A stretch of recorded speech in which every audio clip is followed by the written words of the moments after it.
యేసుక్రీస్తు నమ్మినటువంటి ఎలా వచ్చాడు ఉంది 1:19 యోహాను ఎలా వచ్చాడు? శరీరధారియే గొప్ప సత్య సంపూర్ణుడుగా. ఆ రెండు మాటలు ఉన్నాయే. భూమి పుట్టినప్పటి దగ్గర నుంచి కూడా మానవ సృష్టి అయిన మొదలుపెట్టినప్పటి నుంచి కూడా అనుభవించినటువంటిది ఏంటో తెలిసిన దేవుని యొక్క గొప్ప సత్యం. సత్యం అంటే దేవుడి గొప్ప అంటే ఆయన గ్రేస్, ఆయన యొక్క గొప్ప దయ, ఆయన దయ, ఆయన కృప మనల్ని పుట్టించింది. ఎందుకు పుట్టించింది అంటే ఆ కృప మనం అనుభవించింది. నిత్యము దేవుడితో జీవించాలనే ఉద్దేశం చేతనే దేవుడి మీకు యేసుక్రీస్తు ప్రభు ద్వారా కృపా సత్య సంపూర్ణంగా వచ్చాడు. ఇది వ్యక్తిగతంగా నేను విశ్వాసం గురించి మాట్లాడడం లేదు, కానీ దైవజనుల గురించి, సంఘ కాపుల గురించి మాట్లాడేది ఏంటంటే, are you experiencing this grace and truth of God in your own life? నీ యొక్క వ్యక్తిగత జీవితంలో దేవుడి యొక్క కృపా సత్యము నీవు అనుభవిస్తూ ఉన్నావా? అదర్వైజ్ లేకపోతే you are not eligible to preach the word of God. నీవు దేవుని యొక్క వాక్యాన్ని బోధించుటకు అర్హుడు కావు. ఎందుకంటే అసలు నీకు ఆ జీవమే లేదు కదా, కృపే లేదు నీలో, ఆ దేవుని యొక్క సత్యమే లేదే, నువ్వు అనుభవించలేదే. ఎందుకు వచ్చావు నువ్వు పాస్టర్గా? నువ్వు బైబిల్ ఎందుకు పట్టుకున్నావు?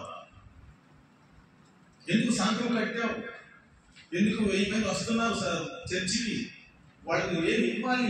నీవు అనుభవించినటువంటి యేసుక్రీస్తు యొక్క కృపా సత్యమును వాళ్ళకి పంచాలి.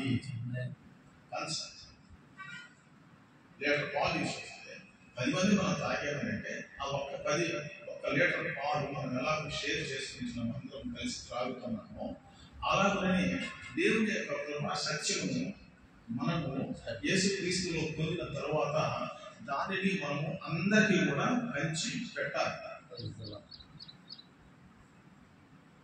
అందరికి పంచి పెట్టాలి. మా ఊళ్ళో పెద్ద గంట బావి ఉన్నది. ఆ బావిలో నీళ్లు దాదాపు 167 లోతు, 160 ఫీట్ లోతు. పంట బావి. పంట బావి అంటే ఏంటనమాట, ఆ యొక్క 10 ఎకరాలు 20 ఎకరాల భూమిని ఆ నీళ్లు పంపించాలి. చాలా మందికి తోటల్లోని పంపించి పంటలు పండించాలన్నమాట. ఆ బావి లేకపోతే అక్కడ పంటలు పండవు. సో నీలోని దేవుడు ఇచ్చినటువంటి కృపా సత్యము నువ్వు ఏం చేయాలన్నమాట, తోడాలి. You have to draw the grace and truth of Jesus Christ which has been granted to you in your life. ఈ జీవితంలో దేవుడు నీకు దానముగా ధర్మముగా ఇచ్చినటువంటి కృపా సత్యమును ఏం చేయాలన్నమాట,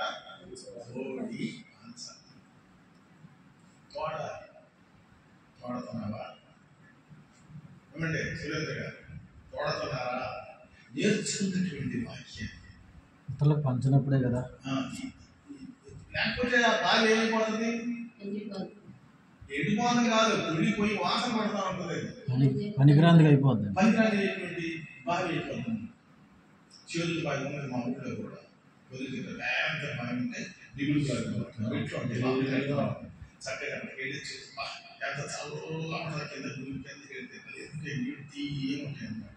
అవి కవిలో పెట్టి ఎద్దులు కట్టి దానికి తాడు కట్టి ఆ తర్వాత కవిలతో ఆ తొట్టుతో దించి తర్వాత అవి పట్టకాలంలో వదులుతూ ఉంటుంటే ఆ నీళ్లు కలకలగా పారుతూ ఉంటుంటే ఆ నీళ్లు పైనేమో వేడి ఉంటుంది, కానీ బావిలో నుంచి వచ్చిన నీళ్ళు ఎలా ఉంటాయి సార్, దూరంగా ఉంటాయి, తీయగా ఉంటాయి అన్నమాట. ఎందుకంటే భూమిలో నుంచి వచ్చినటువంటి నీళ్ళు కాబట్టి భూమి యొక్క సారము ఆ నీళ్ళలో ఉంటుందన్నమాట. అందుకని మేము గేదెల కాయలకు వెళ్ళినప్పుడు, నాటు వేటకి వెళ్ళినప్పుడు, కోతల వేటకి వెళ్ళినప్పుడు నేను బావి చుట్టూ అందరూ కూర్చొని భోజనం చేస్తాను జనం. అప్పుడు అప్పుడు ఆ నీళ్లు తోడి పోస్తానంట. అలాగే చేతితో చెంబు గిప్పుడు గ్లాసులు ఎంతో ఉన్నారు, ఆ చేతితో చక్కగా దోషులో పోసుకుని తాగేవాడు. వాడు నిండా తాగేసేసేవాడు. కొన్నిసార్లు అన్నం లేకపోయా కానీ ఆ నీళ్లు కట్టినట్టు తాగేమనుకోండి, నీళ్ళు పోయి ఆకలి తీరినట్టుగా అయిపోయింది. అంత టేస్ట్గా అంత బాగుంది ఆ నీళ్ళు చూసారు. సో దేవుని యొక్క దప్పిక, దేవుని గురించినటువంటి దప్పిక. రెండో పాయింట్ ఏంటంటే ఆత్మల కొరకైనటువంటి దప్పిక, ఆత్మల కొరకైనటువంటి దాహం. అందుకని 7 మాటలు ఒక మాట దప్పిక వచ్చున్నాము యేసు తీసుకుంటాము కలిసి మీద బతికితే చాలా మంది ఆ వాక్యాన్ని గురించి గుడ్ ఫ్రైడే బోధిస్తారు కదా. ఎందుకు దాహం అన్నాడు యేసు తీసుకుంటాడు అని అంటే, ఎవరి కోసం దాహం అంటున్నాడు? ఆయన కోసం కాదు, నీ కోసం ఆయన దాహం అంటున్నాడు. నీవు రక్షించబడి పరలోకానికి రావాలి అనేటువంటి ఆత్మపరమైనటువంటి దాహమే యేసు తీసుకుంటాడు. నేను దాహం తప్పికొని ఉన్నాను అని అంటున్నాడు. కాబట్టి మనం సిలువకు వచ్చినప్పుడు మనం దేవుని గురించి యేసుక్రీస్తు దాహం అన్నాడో ఆ దాహం తీర్చడానికి మనం కూడా ఆత్మపరమైనటువంటి దాహం కలిగి వాక్యం చదివి మనం మారుచుకుని రక్షణ పొంది ఆ దాహం కొరకే మనం కూడా పని చేయవలసినటువంటి అవసరత ప్రతి పాస్టర్, ప్రతి దేవునికి సేవకులకి ఉందన్నమాట. నేను చాలా మిషనరీ బుక్స్ చదువుతా ఉంటా. జాన్ విక్లిఫ్, విలియం టిండేల్, ఆ తర్వాత William Carey, John Wesley, Charles Wesley, Billy Graham గారు, చాలా పుస్తకాల దగ్గర చాలా ఉన్నాయి, చదువుతూ ఉంటారు. వాళ్ళు ఏమి తప్పిక జైలాకి మోరిస్, శామ్యుయల్ మోరిస్, ఎంతమంది హడ్సన్ టేలర్, ఎంతమంది మిషనరీస్ వాళ్ళ జీవితాలని త్యాగం చేసుకొని భార్య బిడ్డలను వదిలిపెట్టేసేసి మిషనరీస్లో వెళ్ళి ఆఫ్రికా ఖండంలో ఉన్నటువంటి ధర్మాంస భక్షణలో జడ్జిలకి డేవిడ్ లివింగ్స్టన్ అనేటువంటి ఆయన ప్రాణమైన అక్కడే చనిపోతే ఆయన శరీరాన్ని తీసుకెళ్ళి ఇంగ్లాండ్లో పెడితే జరిగింది తెలుసా? ఆఫ్రికాలో ధర్మాంస భక్షణమైనటువంటి వాళ్ళను ఆయన రక్షణ నడిపిస్తే డేవిడ్ లివింగ్స్టన్ రక్షణ పొందినటువంటి విశ్వాసం ఉన్నారే సంఘాలు కట్టబడి అక్కడ ఆఫ్రికా ఖండంలో ఈజిప్ట్ కింద అనమాట, ఇథియోపియా దేశం ఆఫ్రికా ఖండంలో ఉన్నటువంటి వాళ్ళు ధర్మాంస భక్షణ వాళ్ళే రక్షణ పొంది చక్కగా బట్టలు కట్టుకొని పని చేసుకుని సంతోషంగా దేవుని ఆరాధించడం, ప్రార్థన చేయడం, అనేక విశ్వాసం చెప్పడం, సాక్షి చెప్పడం, రక్షణ పొందిన సంతోష సమాధానాలు అనుభవించాలన్నమాట. ఈయన ఎప్పుడైతే డేవిడ్ లివింగ్స్టన్ చనిపోయాడో అప్పుడు ఇంగ్లాండ్ నుంచి ఎవరు వచ్చారంటే చర్చ్ మిషనరీ సొసైటీ వారు లండన్ నుంచి వచ్చి ఆయన శరీరాన్ని తీసుకెళ్ళి అక్కడ సమాధి చేశారు. ఇక్కడ లండన్ బ్రిటన్ లండన్లో ఆయన సొంత అక్కడి నుంచి వచ్చాడు. ఆయన మిషనరీ, ఇంగ్లీష్ మిషనరీ, ఆఫ్రికా ఖండంలో సేవ చేసినటువంటి వాడు. వీడియో తీసే దేశం మాత్రం ఆఫ్రికా. ఆయన మన దేశంలోకి వచ్చి మనకు దేశంలో సువార్తను బోధిస్తే మనం రక్షణ పొందాము. నరకానికి వెళ్ళవలసినటువంటి మనము ఆయన పరలోక రాజ్యాన్ని నడిపించాడు. మరి ఆయన యొక్క సమాధి చూడాలి అంటే మనం నడక వెళ్ళాలి, కాదు మన దేశంలోనే బాధ్యపడాలి ఆయన్ని అని చెప్పి వీళ్ళందరూ ఈ చర్చి గంట సందర్భంలో లండన్కి వెళ్ళి ఏమంటే మిషనరీస్ అండి, మీరు చర్చ్ మిషనరీ సొసైటీ వాళ్ళు మీరు దయచేసి మా యొక్క పాస్టర్ గారిని నాకు అర్థం ఆయన బాడీని నేను తీసుకెళ్తాను అంటే, లేదు మాది మిషనరీ సొసైటీ కదా, మేము కదా ఆయన పంపించింది, మేము ఎట్లా ఇస్తాము, మా సొసైటీకి సంబంధించినటువంటి వాడు ఆ మిషనరీ కదా అంటే, లేదు మా వరకు ప్రాణం పెట్టినటువంటి ఆ మిషనరీని నేను తీసుకెళ్తాను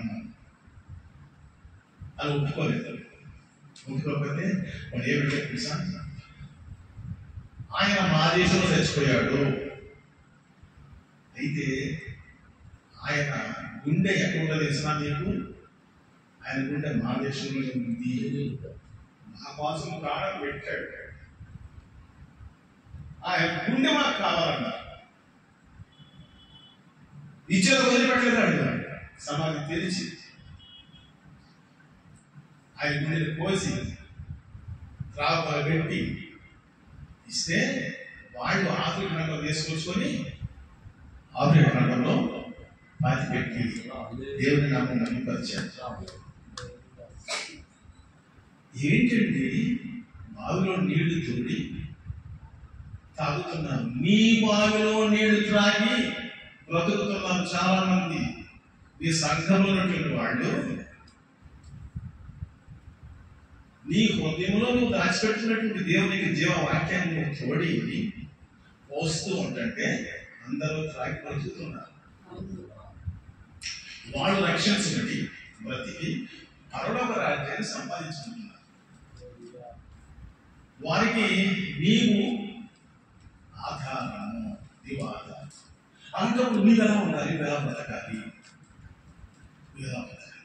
యేసు క్రీస్తు వరకు నమ్మకమైనటువంటి సాక్షిగా నువ్వు బ్రతకాలి. అంటే నువ్వు ప్రతిరోజు దేవుడితో సహవాసం చేయాలి కదా. ఎలా చేయాలి? ప్రతిరోజు దేవుడితో సహవాసం చేయాలి. ఆ సహవాసం కోసం యెహోవా దేవుడు ఆనందం చేసుకుంటే వీడేమో బతున్నాడు, దాక్కుతున్నాడు. ఏంటో దాక్కుతున్నావు? ఆదాం వెతకాలా, దేవుడు వెతకాలా? మనిషిని ఆదాం దేవుడిని వెతకాలి. ఇక్కడ జరుగుతున్నటువంటిది ఏంటి? దేవుడు వెతుకుతున్నాడు, ఆదాం ఎక్కడ ఉన్నాడు అని చెప్పి. Is it right? అది కరెక్టా? అది నువ్వు వెతకవలసినటువంటి దేవుని యొక్క సన్నిధిని దేవుడే వచ్చి నా బిడ్డ ఏమైపోయాడు ఎదుగుతున్నాడు నీ కోసం. నీకు అప్పచెప్పినటువంటి కరుణను నెరవేర్చినప్పుడు, అనేక మంది రక్షించబడినప్పుడు దేవుడు నీకు సంతోషిస్తాడు. నేను ఇవాళ చెప్పాలనుకున్నటువంటి మాట ఏంటంటే, లోకాసు వార్త 1వ అధ్యాయం 5వ వచనం. లోకాసు వార్త 1వ అధ్యాయం 5వ వచనం.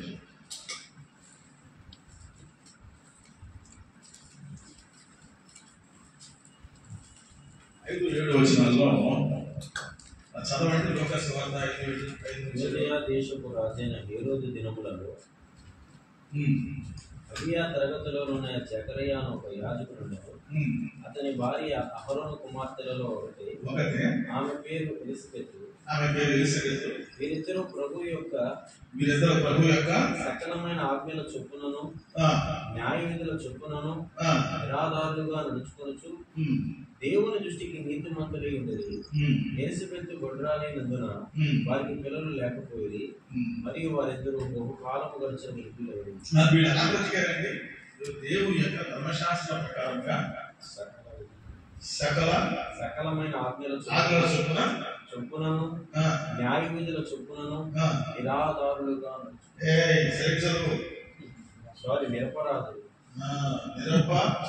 నిరపరాధులుగా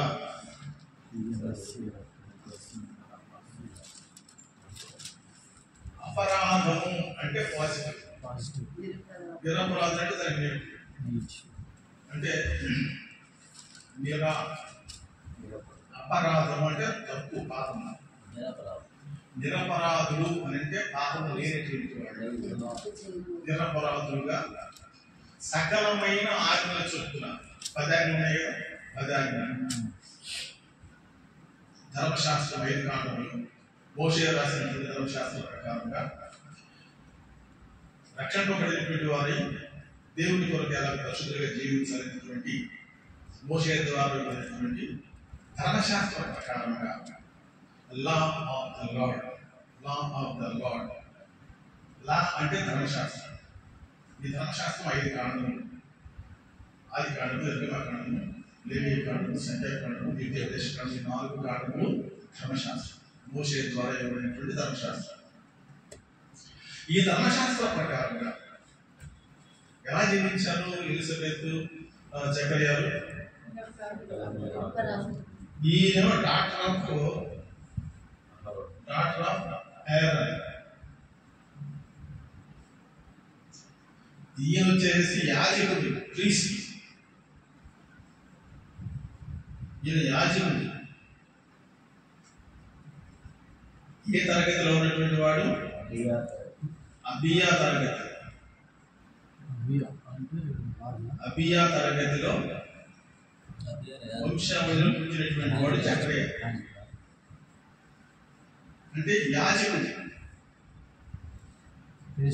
ఇతనేమో యాజకుడు, యెహోవా దేవుని యొక్క మందిరంలో యాజకత్వం చేసేటువంటి క్రీస్తు. ఈ అమ్మాయి ఎవరు?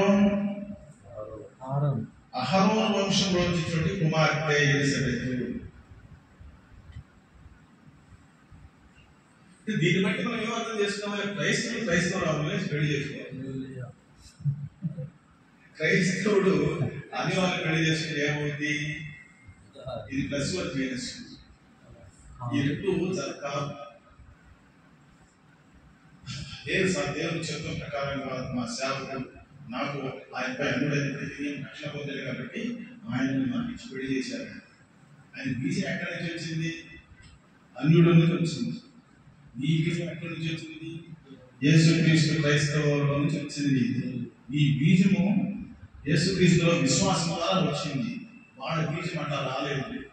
అన్య విగ్రహాల నుంచి వచ్చినటువంటి బీజం రక్షణ పొంది ఉండొచ్చు, కానీ రక్షణ పొంది ఉండొచ్చు కానీ ఈ బీజం, ఈ విత్తనం ఎక్కడి నుంచి వచ్చింది తెలుసా? విగ్రహాల నుంచి వచ్చింది. మా నాన్నగారు మా అబ్బాయి ఎవరు దీవున్నాయి అంటే నా యొక్క పితరులే క్రైస్తవ అయ్యారన్నమాట. చెన్నయ్య, బాల చెన్నయ్య వాళ్ళకి ఎవరు వాక్యం చెప్పి చేసుకొచ్చారంటే నెల్లూరు, ఒంగోలు, రుద్రి, మార్కాపురం, అక్కడి నుంచి మిషనరీస్ వచ్చి సూళ్ళూరుపేట, నెల్లూరు, కావలి అన్ని ప్రాంతాలు వచ్చినప్పుడు మా వాళ్ళకు కూడా వచ్చి యేసు గురించి వాక్యం చెప్తే వాళ్ళు నా పితరులు మార్పించుకున్నారు. సో ఈ బీజము ఇక్కడ అహరోను కుమార్తె. అహరోను ఎవరు? అహరోను కూడా యాజకుడు. అమ్రాము యోకేబెదు కొడుకు.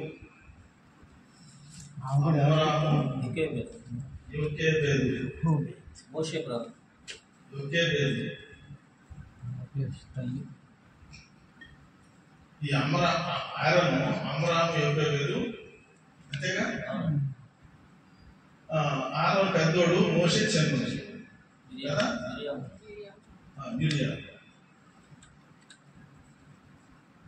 సో ఈ జీనియాలజీ మనం చూసుకుంటే, వంశావళులు మనం చూసుకున్నప్పుడు జీనియాలజీస్ ఆఫ్ ది ప్రీస్ట్స్, యాజకుల యొక్క వంశావళులను మనం చూసుకున్నప్పుడు వాళ్ళు యెహోవా దేవుని యొక్క యాజకుల యొక్క వంశావళులను వచ్చినట్లయితే వాళ్ళ బీజంలోనే, వాళ్ళ విత్తనంలోనే, వాళ్ళ ఆత్మలలోనే యెహోవా దేవుని ఆరాధించేటువంటి భక్తి ఉందన్నమాట కదా. సో నీవు పుట్టు క్రైస్తవుడు అయితే యేసుక్రీస్తులో ఉన్నటువంటి విశ్వాసం కొనసాగుతుంది. మీ తల్లిదండ్రులు క్రైస్తవుడు అయితే మీ తల్లిదండ్రుల నుంచి వచ్చినటువంటి ఆ క్రైస్తవ యేసుక్రీస్తు మీద ఉన్నటువంటి భక్తి జీవితం నీలోకి వస్తుంది. మీ తాతల ముత్తాతలు క్రైస్తవులు ఉన్నట్లయితే వాళ్ళు పొందినటువంటి మిషనరీస్ ద్వారా వాళ్ళు వాక్యం విని రక్షణ పొందినటువంటి విశ్వాసం మనం చూశారు. ఆ విశ్వాసం నీలోకి కూడా సమర్పిస్తుంది అన్నమాట. అందుకని వంశావళులు రాసిన బైబిల్ ఊరనే రాయలేదు. వంశావళులు అందుకని రాశారు. మత్తయి సువార్త 1వ అధ్యాయంలో, లూకా సువార్త 3వ అధ్యాయంలో వంశావళులు ఉన్నాయి. 45 వంశావళులు ఉన్నాయి. ఎందుకు రాశారు వంశావళి? సార్ మన చదువుతోటి ఎవరు చదువుతారా బాబు, ఒక్కటి కూడా చదివి కదా. ఎందుకు రాయాల్సి వచ్చింది అతను? వాళ్ళని ఎవరు అనుకుంటున్నారు? ఇతరులు, వంశావళులు, వాళ్ళ పితరులు యెహోవా దేవుని నమ్మినటువంటి వాళ్ళు. యేసుక్రీస్తు ప్రభువును ఆరాధించినటువంటి వాళ్ళు. నువ్వు ఎక్కడి నుంచి వచ్చావయ్యానంటే ఆ వంశావళి నుంచి నువ్వు పుట్టుకొచ్చావు కదా. సో బీజం అందుకని ఈ బీజాన్ని మనం ఎప్పుడు కూడా ఎలిజబెత్ ఆరోహణ గురించి మనం మాట్లాడినప్పుడు ఎలా జీవించాలంటే యెహోవా ధర్మశాస్త్రం ప్రకారంగా నిరపరాధులుగా జీవించాలి. దేవుని యొక్క ఆజ్ఞల చొప్పున నడుస్తూ వచ్చారు. ఏంటి ఆజ్ఞలు ఏంటి? దేవుడు తప్ప వేరొక దేవుడిని ఆరాధించకూడదు, దేవుడు లేడు, మీరు మీ తల్లిదండ్రులు సన్మానించాలి, సంస్కారంగా పరిశుద్ధంగా ఆచరించాలి, వ్యభిచారం చేయకూడదు, దొంగతనం చేయకూడదు, దౌర్జన్యం చేయకూడదు, అబద్ధం ఆడకూడదు, మోసం చేయకూడదు. ఇవన్నీ కూడా 10 ఆజ్ఞలు ఉన్నాయి కదా. నీ పొరుగు అనేది ఆశించకూడదు, ఇవన్నీ ఉన్నాయి కదా 10 ఆజ్ఞలు. సో ధర్మశాస్త్రం యొక్క సకల ఆజ్ఞల చెప్తున్న వాళ్ళు ఎలా జీవించారు ముందే నిరపరాధులుగా. ఎగ్జాక్ట్ వర్డ్ ఏంటి నిరపరాధులుగా అనేటువంటి మాట. నిరపరాధులు అంటే అపరాధమే చేయనటువంటి వాళ్ళు నిరపరాధులుగా జీవించారు. యాజకుడు ఎలా యాజకత్వం చేయాలి అంటే నిరపరాధిగా ఉండి బ్రతుకుతూ యాజకత్వము చేయాలి. ఎలా నిరపరాధిగా జీవిస్తున్నావు అనేటువంటి దానికి ప్రూఫ్ ఏంటి, రుజువేంటి? దేవుని యొక్క సకల ఆజ్ఞల చొప్పున నిరపరాధులుగా జీవించాలి. అబద్ధం ఆడేమనుకో ఎలా ఉంటుంది ఈ ప్రాణం చెప్పండి. రక్షణ పొంది మారుమోసుకున్నటువంటి విశ్వాసి కానీ దేవుని యొక్క సంఘం నడిపించేటువంటి బోధకుడు కానీ అబద్ధం ఆడితే ఎలా ఉంటుంది మనసాక్షి? ఒకసారి చెప్పండి, మీరు చెప్పగలుగుతారా? క్రైస్తవుడు అబద్ధం ఆడితే ఎలా ఉంటుంది? మనసంతా గలిబిలైపోతుందండి.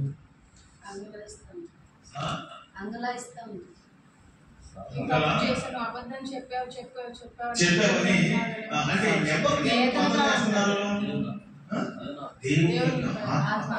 ఎందుకంటే నువ్వు రక్షణ పొందావు, యేసుక్రీస్తు ఆత్మ నీలో ఉంది, పరిశుద్ధాత్మ నీలో ఉంది. కాబట్టి పరిశుద్ధాత్మ ఎప్పుడు కూడా నీకు నిత్య జీవాన్ని ఇచ్చి పోషిస్తూ సంరక్షిస్తూ ఉంటుంది అన్నమాట. కాబట్టి నువ్వు మాటలో, చూపులో, తలపులో, నడకలో, పడకలో, సమస్త నీ యొక్క జీవితంలో కూడా ఎలా బ్రతకాలో దేవుని యొక్క వాక్యానుసారంగా జీవించాలనేటువంటిది దేవుని పరిశుద్ధాత్మ ఎప్పుడు సంతోషిస్తూ ఉంటాడు నీ జీవితంలో, నీలో ఉంది. నువ్వు ఎప్పుడైతే తప్పుడు వేసి తప్పు చేశావో అప్పుడు దుఃఖపడేది ఎవరు తెలిసిన? దేవుని ఆత్మ లోపల దుఃఖపడుతూ ఉంటాడు. ఈ దుఃఖపడుతూ ఉండేటువంటి ఒక స్పర్శ, స్పర్శ ఎలాగో తెలుస్తుంది అంటే ఒక క్రైస్తవుడికి మాత్రమే తెలుస్తుంది, ఎవరికి అర్థం కాదు. లోపల అది ఏ ఉండాలో అంటారు కదా తమిళలో, ప్రేరేపణ జరుగుతుంది. ఏంటన్నా గుర్తుపడేది చేసింది తప్పు కదా, డబ్బులు ఉండే కదా నీ దగ్గర, లేవని ఎందుకు చెప్పావు? నువ్వు కొట్టావు కదా, నువ్వు కొట్టలేదు ఎందుకంటే అంటున్నావు, నువ్వు వెళ్ళొచ్చావు కదా, చూసావు కదా, చూడలేదు ఎందుకంటున్నావు, నువ్వు చూసావు కదా, ఎందుకు అబద్ధం ఆడుతున్నావు అనేటువంటిది లోపల అది ప్రాణం కొట్టుమిట్టాడుతూ ఉంటుంది అన్నమాట. క్రైస్తవుని యొక్క ఆత్మీయ జీవితంలో నడిపించేది ఎవరు? పరిశుద్ధాత్మ దేవుడు నిన్ను నడిపిస్తూ ఉంటాడు అన్నమాట. నీతిగా బ్రతికే కష్టం వచ్చిన నష్టం వచ్చిన అబద్ధం ఆడకుండా, అది కొట్టినా సరే, నాకు నష్టం వచ్చినా సరే, ఏంటి నేను అబద్ధం ఆడను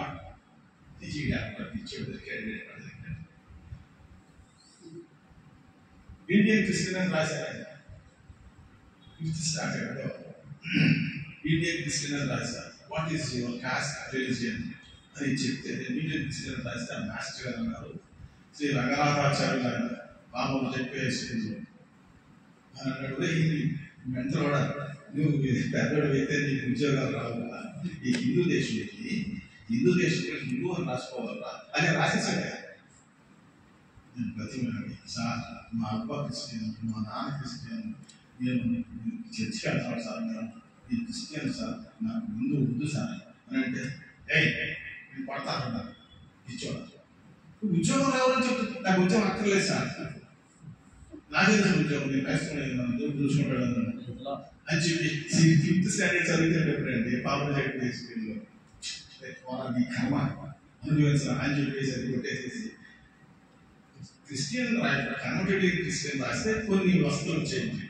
కన్వర్టెడ్ క్రిస్టియన్స్కి కొన్ని కన్సెషన్స్ ఉన్నాయి గవర్నమెంట్లో. అది కూడా రాకుండా ఏం చేశాడంటే ఆయన ఇండియన్ క్రిస్టియన్స్ పెట్టాడు.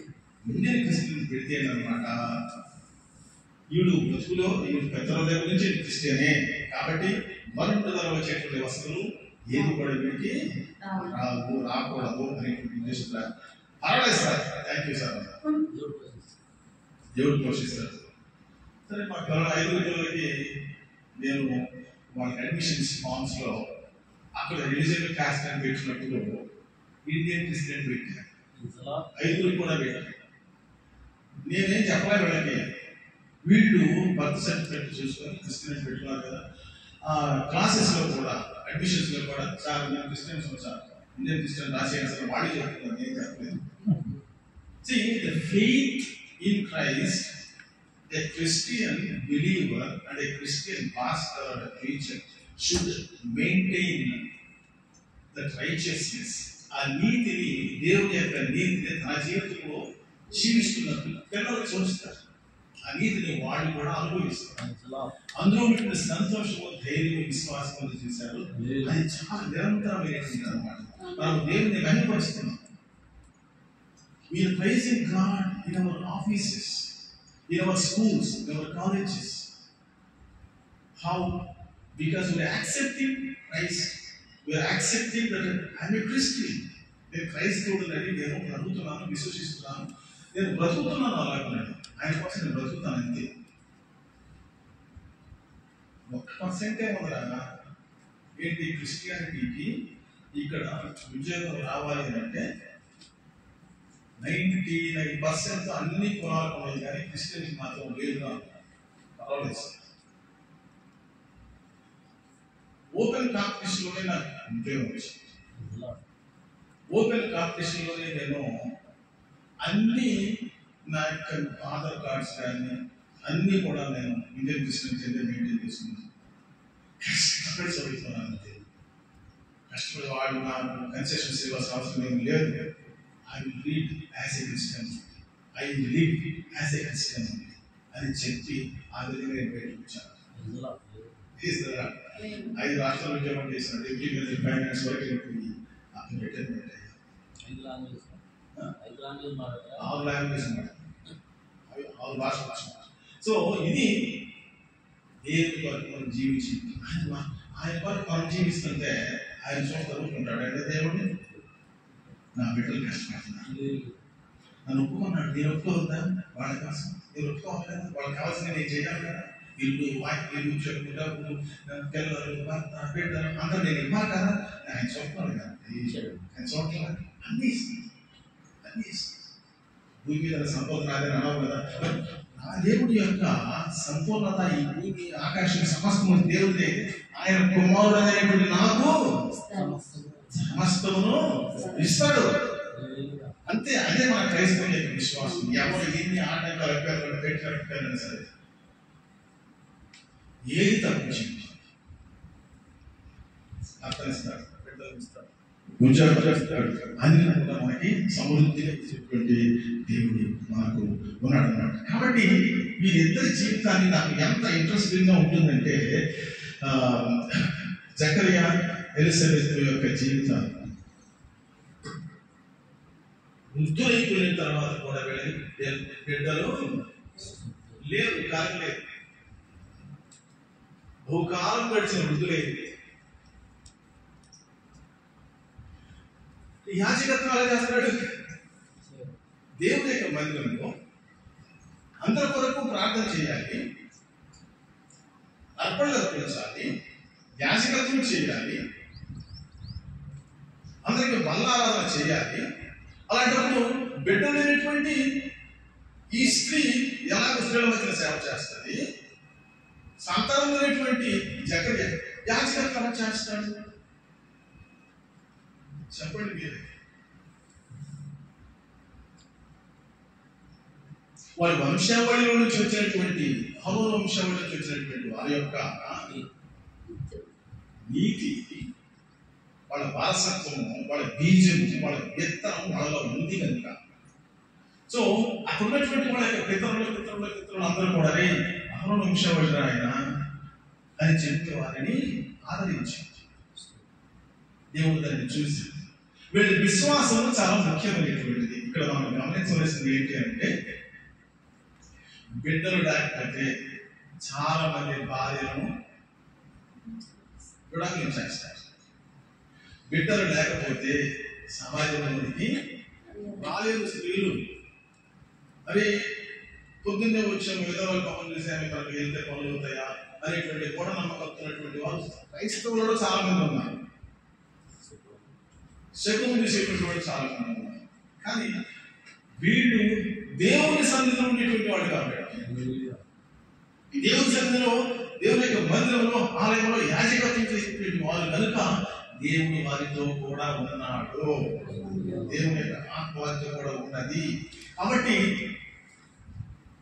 ఆయన యాజ్ యూజువల్ గా అంటే వాడుక ప్రకారంగా దేవుని ఆలయానికి వెళ్ళి యాజకత్వం పని చేసేటప్పుడు కుడి వైపున దేవుని యొక్క దూత ప్రత్యక్షమైంది.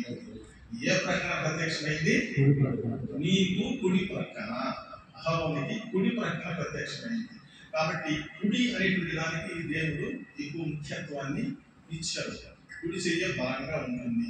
అలాగే కుడి ప్రక్కనే, కుడి పార్శ్వన యేసుక్రీస్తు ప్రభు కూడా పరలోక రాజ్యంలో కుడి పార్శ్వన ఆసీనుడై ఉన్నాడు. సో అలాగే ఇక్కడ దేవుడి దూత కుడి పార్శ్వన వచ్చి అహరోనుతో మాట్లాడుతుంది. అహరోను, నీ యొక్క ప్రార్థనలు దేవుని సన్నిధికి వచ్చి ఉన్నవి, చేరినవి. ఫస్ట్ స్టేట్మెంట్ పరలోకం నుండి వచ్చినటువంటి దేవుని యొక్క దూత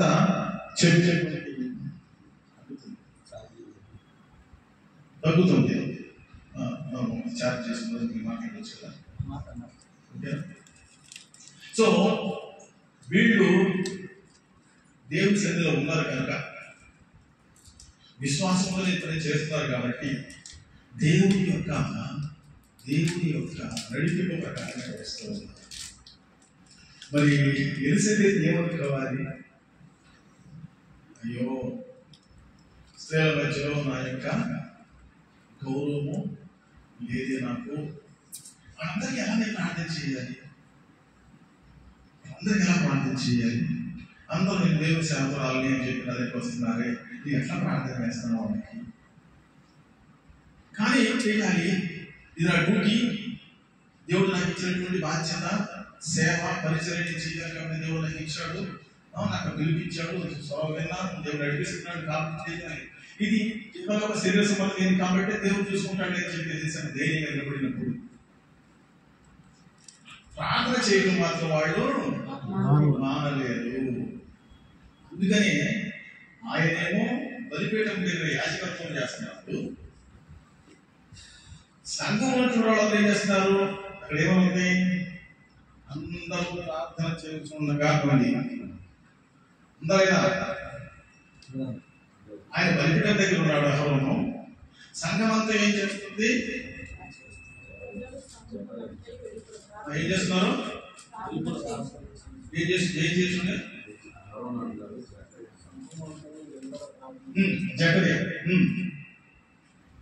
జకర్యా యాజకత్వం చేస్తుండగా ప్రజలు ఏం చేస్తున్నారు? సమూహమంతయు వెలుగున ప్రార్థన చేస్తుండగా. సో పాస్టర్, ఒక బోధకుడు గమనించవలసినటువంటిది, లీడింగ్ చేయవలసినటువంటి విధానాన్ని ఇక్కడ మనం ఒక మాటలో చూడవచ్చు. సేవకుడు సేవ చేసేటప్పుడు, సిద్ధపడేటప్పుడు, వాక్యం చదువుకునేటప్పుడు, పాట పాడేటప్పుడు, బోధించేటప్పుడు మిగిలినటువంటి విశ్వాసం ఏం చేయాలనేటువంటిది కర్తవ్యం రాయబడింది. సంఘస్థులు విశ్వాసులు ఏం చేయాలి? ప్రార్థన చేయాలి. వాడు చేస్తూనే ఉన్నారు. దేవుని కార్యము జరగాలి అని అంటే, దేవుని యొక్క ఆత్మ దిగి రావాలి అని అంటే, దేవుని దూత పరలోకం నుండి దిగి రావాలి అని అంటే యాజకుడే కాదు, యాజకురాలే కాదు, సంఘంలో విశ్వాసులు సభ్యులు కూడా ఏం చేయాలి? సురేంద్రగారు ఏం చేయాలి? ప్రార్థన చేయాలి. సో వాళ్ళు ప్రార్థన చేస్తూ ఉంటే గాబ్రియేలు పరలోకంలో దిగి వచ్చి ఇది ఏమిటి, ఇది నాకు ఎలా జరుగుతుంది, వీధికి నీ భార్య గర్భం ధరించి కుమార్తె కలగడం చెప్తున్నారే, ఇది ఎలా సాధ్యం, నాకు ఎలా తెలుస్తుంది అని జకర్యా అడుగుతుంటే దేవునికి లోతు ఏమంటున్నాడు?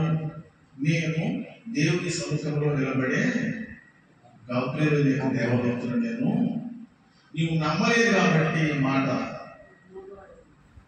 నువ్వు భోగవాడికి వెళ్ళిపోతావు, నీ భార్య ఎలిసబెత్ గర్భం ధరించి కుమారుడు కలిగినంత వరకు నువ్వు భోగవాడికి వెళ్ళిపోతావు, బిడ్డల కలిగిన తర్వాత నీ నోరు వస్తుంది అని చెప్పి ఆయన వెళ్ళిపోయాడు. చూడండి, దైవజనుడికి నడిపింపు అనేటువంటి చాలా ప్రాముఖ్యం. దేవుని యొక్క నడిపింపు, పరిశుద్ధాత్మ యొక్క నడిపింపు. బిడ్డలు లేకపోయినా, గొంతులైనప్పటికీ కూడా, సంఘం లేకపోయినప్పటికీ కూడా, విశ్వాసం లేకపోయినప్పటికీ కూడా దేవుని యొక్క నడిపింపు ప్రకారంగా దేవుని యొక్క సేవ చేసినప్పుడు, నశించిపోయిన ఆత్మల పరిణామ భారత ప్రార్థన చేసేటప్పుడు తీసుకొస్తారు. దేవుడు తీసుకొస్తారు. ఎక్కడి నుంచి తీసుకొస్తాడు నీకు తెలియదు, నాకు తెలియదు. It is a mystery of God. అది దేవుని యొక్క మర్మం. అది దేవుని యొక్క ఆత్మ ద్వారా నడిపిస్తుంది. దేవుని యొక్క ఆత్మ నడిపిస్తున్నాడు. ఇక్కడ నేను ఒక పాయింట్ చెప్పాలనుకుంటున్నాను. అది ఏమిటి అంటే, యాక్ట్స్ ఆఫ్ అపోజిట్స్ లో 7వ అధ్యాయం అనుకుంటాను, 1 నుంచి 15 వరకు. అక్కడ ఫిలిప్ అనేటువంటి అతను అపోస్తలుడు, ఫిలిప్పు అపోస్తలుడు నపుంసకుని నడిపిస్తాడు. 8వ అధ్యాయం 8.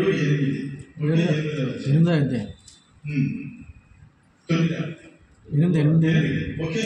సో ఫిలిప్పు అపోస్తలుడు, ఆ 12 మంది అపోస్తలుడు కాక కొంతమంది అపోస్తలుడు చాలా మంది ఉన్నారు. వాళ్ళలో ఫిలిప్పు ఒకడు. ఇతనితో దేవుడు మాట్లాడి, ఇదిగో నువ్వు యెరూషలేము నుంచి వస్తున్నటువంటి నపుంసకుని కలుసుకోమని చెప్పి చెప్పగానే పరిగెత్తుకుంటాడు. 12 మందిలో ఓకే, కరెక్ట్. సో ఈ ఫిలిప్పు నపుంసకుడు ఎట్లా అవుతున్నాడు? రథం మీద వెళ్తాడు కదా, రథం. ఇప్పుడు ఫిలిప్ ఎట్లా వెళ్ళాలి? ఫిలిప్ ఎట్లా వెళ్ళాలి?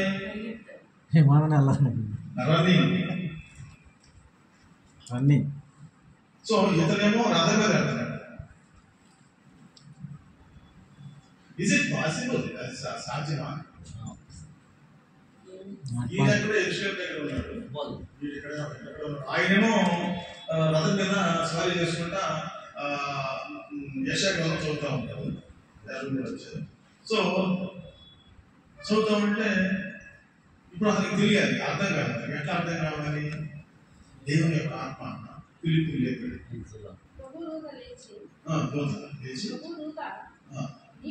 నీవు లేచి దక్షిణంగా వెళ్ళి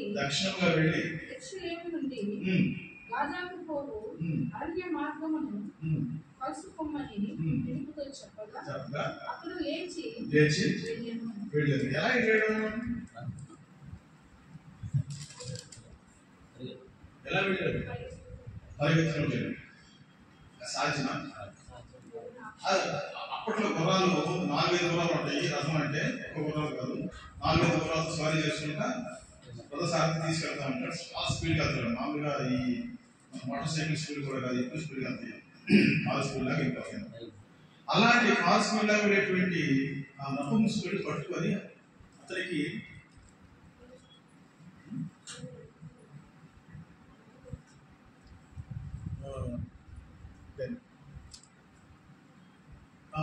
జూమ్ తీయండి.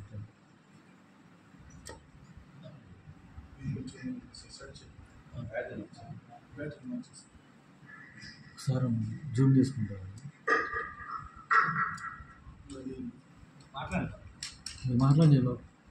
ఇప్పుడు ఎలా ఎలా నడుస్తారు వాళ్ళు, ఎలా నడుస్తాడు ఆయన, పరిగెత్తుతాడు, మరి పట్టుకోవాలి, ఎలా పట్టుకోవాలి?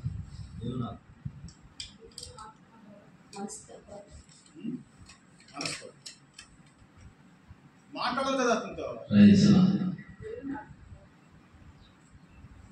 మనిషి ఫిజికల్ గానే పరిగెత్తాలండి, భౌతికంగానే శరీరంగానే పరిగెత్తాలి. అతను పిలుపుని పట్టుకోవాలి, నపుంసకుని పట్టుకోవాలి కదా. కాబట్టి మరి ప్రభువా మోటార్ సైకిల్ ఇస్తే బాగుంది, కాలిస్తే చక్కగా వెళ్ళేవాడు కదా. ఇదే దేవుని ఆత్మ రావడం. ప్రభువా నాకు ఏంటి, నాకు కాలో బస్సో లారీయో ఏదైనా ఉంటే నేను పట్టుకుంటాను నేను అతన్ని అని ఇక్కడ ఏం అడగట్లేదు.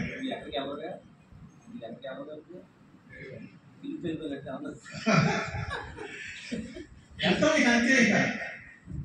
ఏ దేవుడు ఏదైతే చేయమన్నాడో, ఎక్కడికైతే వెళ్ళమన్నాడో, ఎవరితో మాట్లాడమన్నాడో, ఏం చెప్పమన్నాడో అది ఆటోమేటిక్ వచ్చేసేసింది. వెళ్ళిపోవటమే ఆ డబ్బులు పట్టుకొని మాట్లాడాలి. సరే పరిగెత్తున్నాడు, పరిగెత్త అంటే ఇందాక మనోడు చెప్పినట్టుగా దేవుని యొక్క ఆత్మ శక్తి చేత పరిగెత్తున్నాడు. దేవుని ఆత్మ పరిగెత్తి, దేవుని యొక్క ఆత్మ శక్తి చేత ఫిలిప్పును పరిగెత్తిస్తున్నాడు దేవుడు. కాబట్టి ఆ పరిగెత్తుతా ఉంటే నపుంసకుడు చూశాడు. ఇదేంటి వెనకాల పరిగెత్తుకొస్తున్నాడు, ఏంటో నువ్వు బయట ఆపడా ఏంటి ఏంటి అని అడిగితే ఏం మాట్లాడలా, నేను ఫిలిప్పుని దృష్టి నుంచి వస్తున్నాడు, అపోస్తలుడు అయ్యాను అని చెప్పట్లేదు. నువ్వెవరు అని అడగట్లేదు, నువ్వెవరు అని చెప్పేసి ఆయన అడగట్లేదు. సంభాషణ ఎలా జరుగుతుంది? నీవు చదువుతున్నది గ్రహించుతున్నావా అని మొట్టమొదటి ఎవరు మాట్లాడారు? ఫిలిప్పు మాట్లాడుతున్నాడు, దేవుడు మాట్లాడుతున్నాడు. ఇక్కడ జనరల్ ఇన్ఫర్మేషన్ కాదు, మనకు కావాల్సినటువంటి జనరల్ డిస్కషన్స్ కాదు. ఒక సేవకుడు, ఒక బోధకుడు సంఘంలో కానీ, విశ్వాసుల కూటంలో కానీ, ఉద్యోగ కూటంలో కానీ ఈ ధర్మ సందేహాలు, జనరల్ డిస్కషన్స్ చేయకూడదు.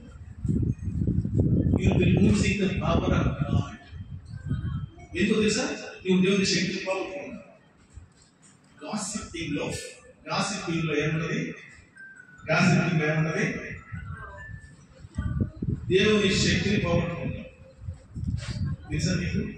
మాట్లాడు, ఈ సత్యం తెలుసా మీకు? తెలుసా? లూజ్గా మాట్లాడితే దైవజనుడు పరిహాసంగా మాట్లాడతాడు, వచ్చినప్పుడు తారీఖుగా మాట్లాడకూడదు. వీళ్ళు యూజింగ్ టైం అండ్ ఎనర్జీ. నీవు దేవుని యొక్క శక్తిని, సమయాన్ని నష్టపరుచుకుంటావు. కాబట్టి ఏం మాట్లాడమన్నాడు, ఎవరితో మాట్లాడమన్నాడు అది మాట్లాడాలి అంతే. అందుకని మొట్టమొదటి ఏమడిగాడు? ఏమి నువ్వు చదువుతున్నటువంటిది గ్రహిస్తున్నావు. ఆయన కూడా సబ్జెక్టే మాట్లాడుతున్నాడు. ఎవరైనా నాకు త్రోవ చదువుకుంటే నేను ఎలాగో గ్రహింపగలను అన్నాడు. అతను కూడా నువ్వెవరా బాబు అని అడగలేదు. నేను రాజధానికి వెళ్తున్నాను, ఆఫ్రికా ఖండంలో ఉన్నటువంటి తీయపదేశంలో సన్యాసి నన్ను పట్టుకొని నువ్వు ఏంట్రా బాబు చదువుతుంది అర్థం చేసుకుని నువ్వు అడుగుతుంది నువ్వెవరు అడగట్లేదు. నేను చదువుకునేటప్పుడు అందరూ చదువుకునేటప్పుడు చర్చికి ఎదురుగా గేట్కి డ్యూటీకి అవగాహన భిక్ష వచ్చింది. అయ్యా అంటే నేను వెళ్ళి వాడిని ఎవరు ఈ చర్చి వాటికి వీళ్ళు అని ఎడబెట్టేసాను. మాస్టర్ అక్కడి నుంచి చూసి ఏపీ గారు నన్ను పిలిచి వీటి అరుస్తున్నా ఏంటి అన్నాడు. అడుగుకొని వచ్చాడయ్యా ఆయన మనిషి ఎలగొట్టేశాను. తప్పగా చేయకూడదు ఆయన పిలిచి అన్నం పెట్టి పంపించాలి కానీ దివ్యావడంలో ఆయన ఎలగొట్టడానికి అని అన్నాడు. ఏం మాట్లాడాలి? అదే మాట్లాడాలి. నీ నోటికి వచ్చింది, నీ మనసుకు వచ్చింది నువ్వు చేయకూడదు. సో అక్కడ వెంటనే అదొకటి కూర్చోమనగానే జరుగుతుంది ఏంటి? యేసుక్రీస్తుని గురించిన సువార్త బోధించాడు. ఈ విషయంలో చెప్తున్నాను, నాకు 12 సంఘాలు ఉన్నాయి, ఈ 12 శిష్యులము, మమ్మల్ని దేవుడు ఎన్నుకున్నాడు, ఏంటి మమ్మల్ని అభిషేకించాడు, వివిధ దేశానికి సువార్త ప్రకటిస్తున్నాము అని వాళ్ళ గురించి చెప్పుకోవట్లేదు. ఫిలిప్ గారు ఎవరి గురించి మాట్లాడుతున్నాడు? యేసుక్రీస్తు యొక్క సువార్త బోధిస్తాడు. Our mission is to preach the gospel of Jesus Christ only. మన యొక్క మిషన్ ఏంటి అంటే యేసుక్రీస్తు సువార్త బోధించడం మన మిషన్. కానీ మన యొక్క స్థితిగతులు, మన సంఘాలు, మన సేవలు, చర్చలు ఇవి కాదు మనం చెప్పాల్సింది, వివరించాల్సినటువంటి. పుల్పిట్ దగ్గర నిలబడినప్పుడు యేసుక్రీస్తు గురించి సువార్త బోధించేటువంటి ముఖ్యత్వంగా చెప్పుకోవాలి. అప్పుడే క్రీస్తులో ఉన్నటువంటి దేవుని యొక్క ఆత్మ పరిచయిస్తాడు. చెప్పగానే 10 నిమిషాలు చెప్పేశాడు. చెప్పగానే జరిగింది ఏంటి? అక్కడ రక్షణ వచ్చేసేసి వేసుకోవాలి నమ్ముతున్నాడే. నువ్వు చెప్పావు కదా పిలుపు, వేసుకుని రక్షణ నమ్ముతున్నాను, నువ్వు బాప్తిసం తీసుకుంటే రక్షణ పొందుతారు అన్నావు కదా, ఇది నీళ్ళు వచ్చేసి చూడు సరస్సు వచ్చేసింది, నీళ్ళు వచ్చేది కదా, నాకు బాప్తిసం ఇయ్యి అన్నా. కాబట్టి ఎంతలో దిగి ఆ సరస్సులో దిగి తండ్రి పరిశుద్ధాత్మ ఉన్నారట. ఆ పిలుపు నపుంసకుడికి బాప్తిసం ఇచ్చాడు. బయటకు వచ్చారు ఇద్దరు కూడా. సంతోషంతో బయటకు వస్తున్నాడు ఈ నపుంసకుడు. పిలుపు గారు ఎంత సంతోషంగా ఉందండి నాకు, అయ్యో ఈ కాలమంతా పోయిందండి నాకు లోపల, ఏదో నాకు తెలియనటువంటి సంతోషం సమాధానం వచ్చింది. నేనేం చేస్తాను తెలుసా, మా ఊరికి వెళ్ళిపోయి విద్యోపదేశం వెళ్ళిపోయి యేసుక్రీస్తు రక్షణ చెప్పేస్తారండి అని తిరిగితే ఆ ఫిలిప్పే కనపడలేదు. ఫిలిప్ లేడా కదా, దేవుని యొక్క ఆత్మ చేసింది అతన్ని మునిగిపోయింది, కనపడ్డాడు. ఎక్కడో అజోతులు కనపడ్డాడు, ఇతరులు కనపడ్డాడు, ఇతనికి కనపడలేదు. ఇతనేమో రథం వేసుకొని విజయోపదేశం వెళ్ళిపోయి సువార్త ప్రకటించడం మొదలుపెట్టాడు. Now Ethiopia is the greatest missionary point in the world.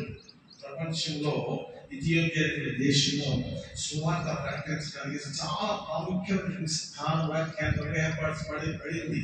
ఎప్పుడే సరే బీజము ఫిలిప్పు ద్వారా, నపుంసకుల ద్వారా వేయబడినటువంటి సువార్త, క్రీస్తు గురించిన సువార్త ఆఫ్రికా ఖండంలో మొట్టమొదటిగా మిషనరీ వర్క్ జరిగింది. చూడండి,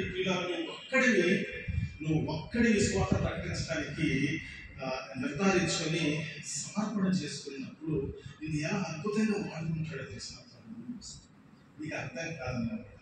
ఆ తర్వాత ఆ కార్యాలు చూస్తున్నప్పుడు, ఆ ఫలితాలు చూస్తున్నప్పుడు ఎంత సంతోషం వస్తుంది అంటే, am I worthy of all these things? నేను ఇలాంటి దేవుని యొక్క సేవకు నేను యోగ్యురాలనా? అయోగ్యులైన మమ్మల్ని దేవుడు ఎలా వాడుకుంటున్నాడు. ఆ తర్వాత ఫిలిప్పు గురించి చరిత్ర ఎక్కడ లేదు. నేను విద్యాభ్యాసం నపుంసకుల రక్షణ నడిపించాను, ఇదిగో ఎంత గొప్ప సేవకుడిని అని చెప్పేసి ఎక్కడ కనపడుతుంది అక్కడ? ఎక్కడ లేదు. కొన్ని విద్యోపదేశం నపుంసకుడు ఏమన్నా అపకరణ చేసుకుంటున్నాడా, ఇవాళ ఇన్స్ట్రుమెంట్ పెట్టి నేను బాప్తిసం తీసుకుని వచ్చాను, ఇదిగో ఈ విధంగా జరిగేది, నేను రక్షణ పొందినటువంటి సేవ ఇదిగో జరుగుతుందని చెప్పేసి అక్కడ తన గురించి ఏమో ఊరుకుంటున్నాడా? అప్పుడు సరే అనుకుంటాను. ఇంకేంటా మన దేశానికి ఇటీవల దేశానికి ఫైనాన్స్ మినిస్టర్ అయితే రాజకీయం పని చేయకుండా విశ్వాస ప్రకటిస్తున్నాడు. పోరాము మత్సమైన కార్యం చేసుకోవాలని చెప్పి అనిపించేసి ఉంటాడు ఆ చక్రవర్తి అని అనుకుంటున్నాను. కావలేదండి, నిర్దేశం సేవ చేసుకున్నారని చెప్పేసి ఆఫ్రికా ఖండం అంతా కూడా స్వార్థ బోధించడం ప్రారంభించాడు.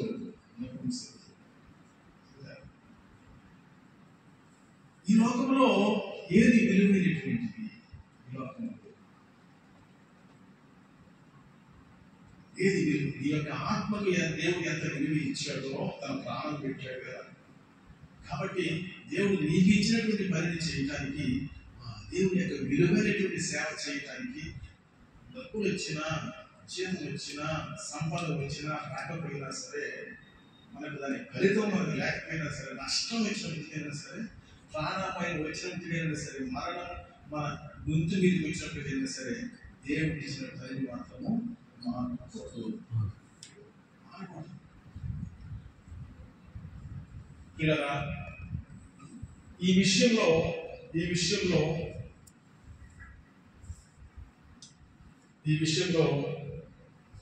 ఎలిజబెత్ తర్వాత ఎలిజబెత్ భర్త జకరియా వీళ్ళు దేవుడి యొక్క సకలమైన ఆజ్ఞల చొప్పున నడుచుకుని నిరపరాధులుగా ఉన్నారు అనేటువంటిది. రెండో పాయింట్ వచ్చినటువంటిది, ఫిలిప్పు నపుంసకుని రక్షణ నడిపించి బాప్తిస్మం ఇచ్చినటువంటిది. సో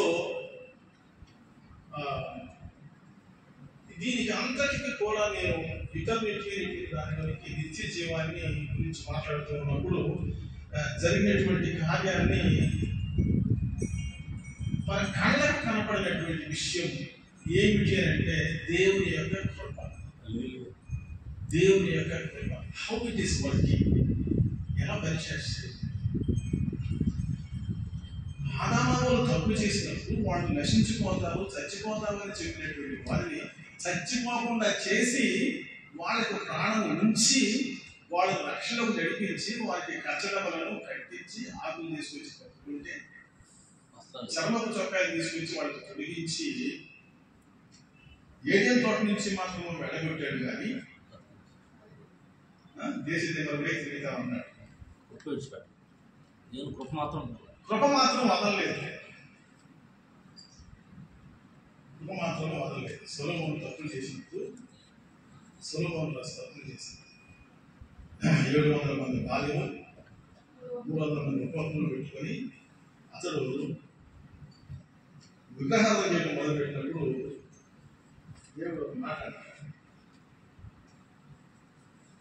తను చేసినటువంటి తప్పులకి శిక్ష అనుభవిస్తాడు, కానీ నా సేవకుడైనటువంటి దావీదు మీద నేను ఇచ్చినటువంటి కృప మాత్రము తీసివేయను.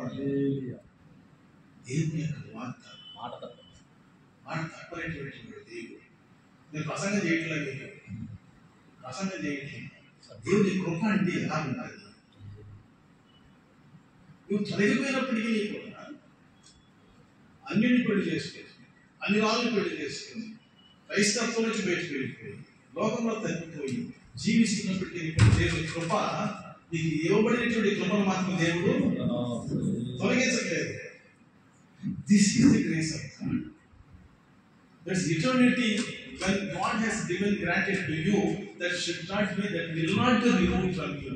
నీ దగ్గర నుంచి దేవుని యొక్క కృప మాత్రము తొలగిపోనివ్వడు.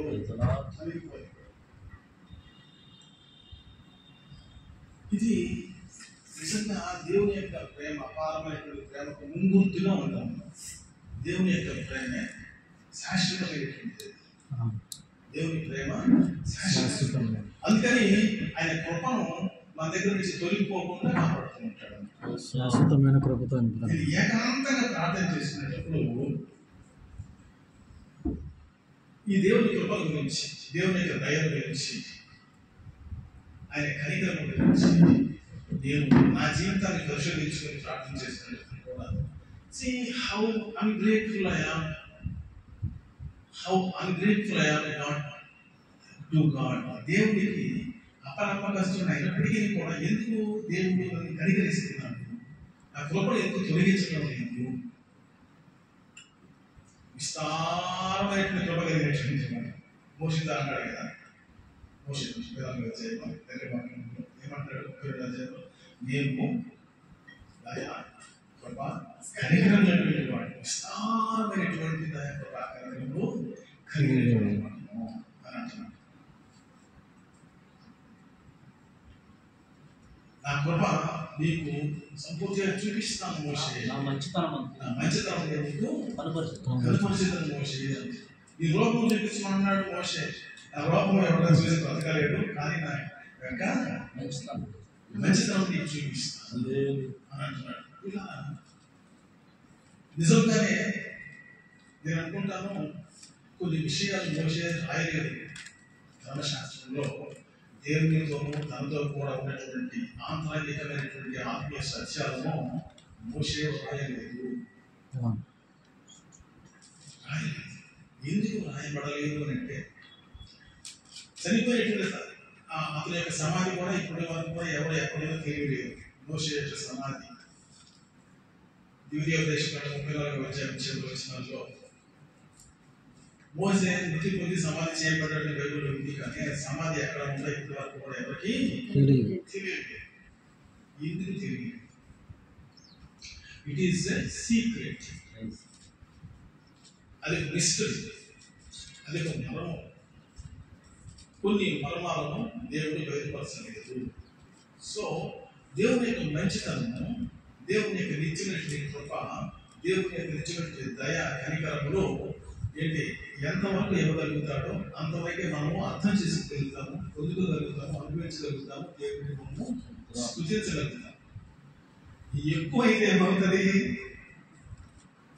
మనం ఇంతే తింటాము, అందుకంటే ఎక్కువ పెడితే తింటే ఏమవుతుంది? మనం అరిగించుకోలేదు. మన శక్తి మించినటువంటిది అనమాట అది. కాబట్టి మీకు ఎంత కృప, కనికరము, దయ ఇవ్వాలో అంతవరకు దేవుడు ఇస్తారు. విశాలమైన కృప ఉన్నప్పటికీ కూడా నీకు ఎంత కృప, కనికరం ఇవ్వాలో అంతవరకు దేవుడు నీకు ఇస్తాడు.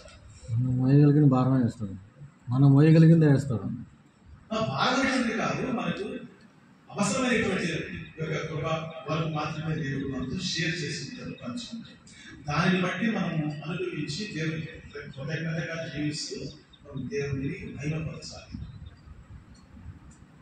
మేము మార్పులుసుకున్నప్పుడు ఒక విషయాన్ని నాకు భారం ఇచ్చింది ఏంటంటే, దేవుడు ఈరోజు ఎవరికైనా నేను సాక్ష్యం చెప్పలేకపోయానే అని ఫీల్ అవుతుంటాడు అనమాట. కాలేజెస్లో, స్కూల్స్లో, హాస్టల్స్లో, తర్వాత చర్చెస్లో కూడా మీటింగ్ అయిన తర్వాత బయటకు వచ్చి ఎవరికైనా ఒకరికైనా రక్షణ సాక్ష్యాన్ని చెప్పాలని ఆశపడుతుంది. ఇది ఒక వృత్తిలో పెట్టుకున్నాను అనమాట. అలాగే చాలా వరకు కాలేజెస్లో కూడా నేను చెప్తూ ఉండేవాడిని. స్టూడెంట్స్ చెప్పాను, లెక్చరర్స్ చెప్పాను, ప్రిన్సిపాల్స్ చెప్పాను. అది ఎవరో నాకు తెలియకపోయినప్పటికీ కూడా ఆయన పాపం జీవించినప్పుడు ప్రభుత్వం రక్షించడండి, యేసు ప్రభుత్వం రక్షించడండి అని చెప్తూ ఉన్నాను. సరే, నేను బీకామ్ ఫస్ట్ ఇయర్ చదివేటప్పుడు ఆంధ్రజాతీయ కళాశాలలో చేపడుతున్నాను. అప్పుడు ప్రభు నాకు ఒక ఆలోచన ఇచ్చాడు. 3వ అంతస్తు వెళ్ళి ఏకాంతంగా ప్రార్థన చేసుకుంటున్నాను మధ్యాహ్నం టైంలో. అప్పుడు ఈరోజే నేను వెళ్ళి ప్రిన్సిపల్ గారితో అది సాక్షి చెప్పి యేసు ప్రభు గురించి చెప్పు అన్నాడు. ఏమన్నారు? దేవుని యొక్క ఆత్మను నడిపిస్తున్నాను. నేను మాట్లాడుతున్నాను ప్రభుతో, ప్రభువా ఈ సంవత్సరమే చేరాను, అది పెద్ద ప్రిన్సిపాల్, ఆయన నేను మాట్లాడాను, ఇంగ్లీష్ రాదు ఏమి రాదు అని నేను భయపడతా, నేను వెళ్ళలేదు ప్రభు, నేను పెడతానులే అన్నాను. కాకపోతే అది పడేమన్నాడు. మళ్ళీ నేను ప్రభు బతిలాడి నేను వెళ్ళను ప్రభు అని నేను వెళ్ళలేదు, ప్రిన్సిపాల్ గారిని చూడలేదు, సాక్ష్యం చెప్పలేదు. కాలేజ్ వెళ్ళిపోయాను. నెక్స్ట్ డే మార్నింగ్ 9 గంటలకి మళ్ళీ కాలేజీకి వచ్చాను క్లాసెస్. కాలేజ్ గేట్ దగ్గరికి వచ్చేసరికి కాలేజ్ గేట్ లాక్ చేసింది, తాళం వేసింది. వాచ్మెన్ అడిగారు, ఏంటయ్యా కాలేజీ గేట్ తాళం వేసారేంటి, వాళ్ళు కాలేజీ సెలవు లేదు కదా అని అంటే, మన ప్రిన్సిపల్ గారు చచ్చిపోయారు రాత్రి అన్నాడు. నాకైతే రాయబడేట అయిపోయింది. వారాన్ని క్షమించేసి సాక్ష్యం చెప్పాలన్నావు ప్రిన్సిపల్ గారికి, యేసు ప్రభు గురించి చెప్తున్నావు, రేపు వెళ్ళి చెప్తానే ప్రభు అన్నాను నేను మీతో. ఇవాళ పొద్దున్నే వస్తే ఆయన చచ్చిపోయాడు, ఎవరికి చెప్తాను సాక్ష్యం? ఐ లాస్ట్ ఏ సోల్, ఒక ఆత్మ నేను పోగొట్టుకున్నాను. So a preacher, a pastor, a believer should not neglect the voice of God. దేవుడు మీకు ఇచ్చినటువంటి స్వరాన్ని, మాటను నిర్లక్ష్యము చేయకూడదు. You will be losing the blessing of God. నువ్వు దేవుని యొక్క ఆశీర్వాదాన్ని పోగొట్టుకుంటావు. ఈ విషయాన్ని నేను ఎందుకు మాటి మాటికి చెప్తాను అంటే మన జీవితంలో మనకి ఇవ్వలేటువంటి కొద్ది జీవితంలో 60 years, 70 years, 80 years, 100 years జీవితం, ఈ జీవితం రక్షణ పొందినటువంటి నువ్వు నేను తప్ప ఎవరండి వాక్యం చెప్పేది? ఎవరండి యేసుక్రీస్తు సాక్ష్యం చెప్పేది? దేవుడు ఎందుకు ఆశీర్వదించాడు నేను? ఎందుకు రక్షించాడు నేను? ఎందుకు నీకు సంఘం ఇచ్చాడు? ఎందుకు విశ్వాసం ఇచ్చాడు? మారుపరుచుకునే భార్య నీకెందుకు ఇచ్చాడు? రక్షణ బిడ్డలు నీకెందుకు ఇచ్చాడు? అందరికి ఎందుకు ఇవ్వలేదు? గిఫ్ట్ ఆఫ్ గాడ్, దేవుని యొక్క వరం. రక్షణ అనేటువంటిది పౌలు చెప్పినట్లు దేవుని యొక్క వరము, గిఫ్ట్ ఆఫ్ గాడ్. అందరికి ఇవ్వలేదు వరం. నీకు ఇచ్చాడు దేవుడు, నీకు ఇచ్చిన దాన్ని ఉపయోగించుకోవాలి కదా, ఫలింపు చేయాలి కదా. ఫలింపు చేయకపోతే వేస్ట్ అయిపోతుంది. నీ జీవితం వేస్ట్, టైం వేస్ట్, దేవుని యొక్క కృప వేస్ట్ అయిపోతుంది. ఇదియే నీ స్థానంలో ఇంకొకటి ఉండి రక్షణ పొంది దేవుని కృపను పొంది దేవుని సేవ చేసి ఎంతమంది రక్షణ పొందేవాళ్ళు నువ్వెందుకు చేయట్లేదు? అబో బిలీగ్రామ్ గారికి ఎంత సేవ రండి, గొప్పండి. బిలీగ్రామ్ గారు పెద్ద గొప్ప మాత్రం చేత ఆయన చేసిన గొప్ప సేవ. నువ్వు ఒక్కటి రక్షిస్తే అతనే బిలీగ్రామ్ గారు దేవుని సేవ చేస్తాడు. So the faith in God is most important. మన విశ్వాస జీవితం అన్నదే అది మన బ్రతుకులో చాలా గొప్ప కార్యం చేస్తుంది. ఈ షోలింగ నగరంలో 4 సంవత్సరాలు నేను సేవ చేశాను. మెడ్రాస్ సెంట్రల్ స్టేషన్ వెళ్ళి అక్కడి నుంచి ఉండి బస్ ఎక్కి మళ్ళీ అక్కడి నుంచి చూడగలూరు దౌడు దిగి మళ్ళీ అక్కడి నుంచి ఆటో ఎక్కి మళ్ళీ అక్కడి నుంచి ఇంటికి వెళ్ళి స్వార్థ చెప్పి ఇంటికి వెళ్ళి వాక్యం చెప్పారు. ఎక్కడ సిద్ధపడ్డామంటే సముద్ర భూమికి వెళ్ళి విశాఖలో నుంచి ప్రార్థన చేసుకుని వాక్యం తీసుకుని వచ్చి వాళ్ళకి వాక్యం చెప్పారు. ఈ రోజున సూర్యగ్రహంలో చాలా మంది దేవుని సేవకులు అయ్యారు. సూళ్ళూరుపేట, నాయుడుపేట, నెల్లూరు, మార్కాపురం, అన్ని ప్రాంతాల్లోని వాళ్ళందరూ కూడా ఎక్కడెక్కడ తెలుగులో అందరూ వెళ్ళిపోయి దేవుని విశ్వాసం ప్రకటిస్తున్నారు. It is not my abilities, నా యొక్క శక్తి సామర్థ్యాలు కాదు. దేవుడు నడిపించినప్పుడు మనం వెళ్ళి సువార్త చెప్తే ఆ సువార్త ఫలించి అభివృద్ధి చెంది అనేక రక్షణ పొందడానికి కారణమవుతుంది. తెలుగులో 200 మంది జయ కాలేజీలో, ఆ తర్వాత మీకు సత్యబాబు యూనివర్సిటీలో పనిచేసేటువంటి వాళ్ళు 300 మంది ఉన్నారు తెలుగులో. వాళ్ళ మధ్య వారిని బోధించారు. Yes, I speak Tamil. தமிழ்ல பேசுவேன், கன்னடத்துல பேசுவேன், ஹிந்தியில பேசுவேன், இங்கிலீஷ்ல பேசுவேன், தெலுங்குலையும் பேசுவேன். సో ఎందుకు మనకి భాష నేర్పించి నేను అడిగా దేవుడిని ఎప్పుడో 1972 అడిగాను అనమాట. ఎందుకు ప్రభువా హిందీ భాషలో తమిళనాడులో పెట్టావు, కన్నడలో తీసుకెళ్ళావు, మధ్యప్రదేశ్లో పెట్టావు, వీళ్ళందరూ హిందీ రాదు, ఇక్కడ కన్నడ రాదు, ఇక్కడ తమిళ రాదు, నేను ఎందుకయ్యా ఇక్కడ తిరగాలి నేర్చుకున్నా పోతున్నాను. నేర్చుకుని రిటైర్మెంట్ అయిన తర్వాత సేవ అభివృద్ధి పొందేటప్పుడు సేవ చేసేటప్పుడు అప్పుడు అర్థమైంది అనుకుంటున్నాను. ఓహో, తమిళుల మధ్యన చెయ్యాలి సేవ అంటే తమిళ తెలియాలి. అందుకే దేవుడు తమిళ నేర్పించింది. దావుడిగిరే హాసన అసిగిర ప్రాంతాలకు వెళ్ళినప్పుడు అక్కడ మనకి సాక్ష్యం చెప్పాలంటే ఆ బ్రోకి ఉన్న కన్నడ లాంగ్వేజ్ సాక్ష్యం చెప్పారు. అక్కడ సిఎస్ఐ చర్చికి వెళ్ళి అక్కడ సాక్ష్యం చెప్పారు. మధ్యప్రదేశ్ వెళ్ళిపోతే అక్కడ పని మీద వెళ్ళి ప్రార్థన చేసుకోవాలంటే అక్కడ కొంతమంది హిందీ కూడా అంతా హిందీ వాళ్ళకి హిందీ సాక్ష్యం చెప్పేవాడు అనమాట. సో ఇంగ్లీష్ తెలిసినటువంటి వాళ్ళకి ఇంగ్లీష్లో నేర్చుకొని ఇంగ్లీష్లో సాక్ష్యం చెప్పారు. సో ఎందుకు నీకు భాషలో టాలెంట్ దేవుడు ఎందుకు ఇచ్చాడు అంటే సాక్ష్యం చెప్పడానికి, ఆత్మ రక్షణకి తీసుకుని రావడానికి దేవుడు నీకు ఇన్ని భాషలు ఇచ్చాడు. ధరించొద్దు, నీకు అనేక భాషలో టాలెంట్స్, తలంతులు, వరాలు ఇచ్చాడని చెప్పేసుకున్నాము. వీళ్ళు వచ్చని చెప్పేసి అనుకోకూడదు. ఇన్ని సంఘాలు ఇచ్చాడు, చర్చలు ఇచ్చాడు, విశ్వాసం ఇచ్చాడు, డబ్బు వస్తుంది, ఎంత చేస్తున్నాడు, ఇన్ని సంఘాలకు వెళ్ళి సంస్థలకు వెళ్ళి వాక్యం బోధిస్తుంది అని చెప్పేసి విషయాలు ఎప్పుడు కూడా మనము గర్వించుకుంటాం.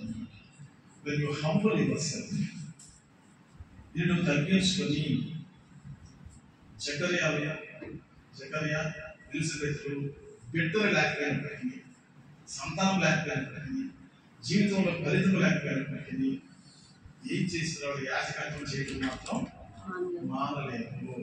మా దేవుడి పనిని మాత్రం మానలేదు. నీకు పుట్టబోయే కుమార్తె ఎలాంటి అడుగుతాడు? దేవుని యొక్క ఆత్మకుడే పుడతాడు. నీకు పుట్టినందు వలన అనేక మంది సంతోషిస్తారు. చిన్న పిల్లల హృదయాలు తండ్రుల హృదయాలు పిల్లల తరఫున తిప్పేటువంటి మహా గొప్పవాడు అవుతాడు. ఆయన యేసుక్రీస్తునకు ముందుగా నడుస్తాడు, దూతగా నడుస్తాడు అని చెప్పి ఆయన ముంగుర్తిగా పెట్టారు దేవుడు బాప్తిస్మిచ్చేటువంటి యోహాను. నిన్ను ఎందుకు పెట్టాడయ్యా? ఏమీ లేని చోట, మనుషులు లేని చోట, దిక్కు దేశ లేని చోట, ఏమి ఎవరు లేనటువంటి సంఘం చేర్చి లేదు ఎవరికి చెప్తాననేటువంటి చోట ఎందుకు పెట్టాడయ్యా అనేటువంటి వాటి నుంచి ప్రార్థన చేస్తే you will get the visions of God. దేవుని యొక్క దర్శనాలలో దేవునికి చూపిస్తుంది. ఎడారులలో జీవజలము ప్రవహించేటువంటి విధానంగా దేవుడు నిన్ను వాడుకుంటాడు. But the thing is we should be trustworthy. అంటే నమ్మకంగా మనం దేవుడికి సేవ చేయాలి. బ్యారంగా ఉన్నప్పుడు, గర్భ ఫలం లేనప్పుడు, ఈమె గుండ్రాలుగా ఉన్నప్పుడు విశ్వాసాన్ని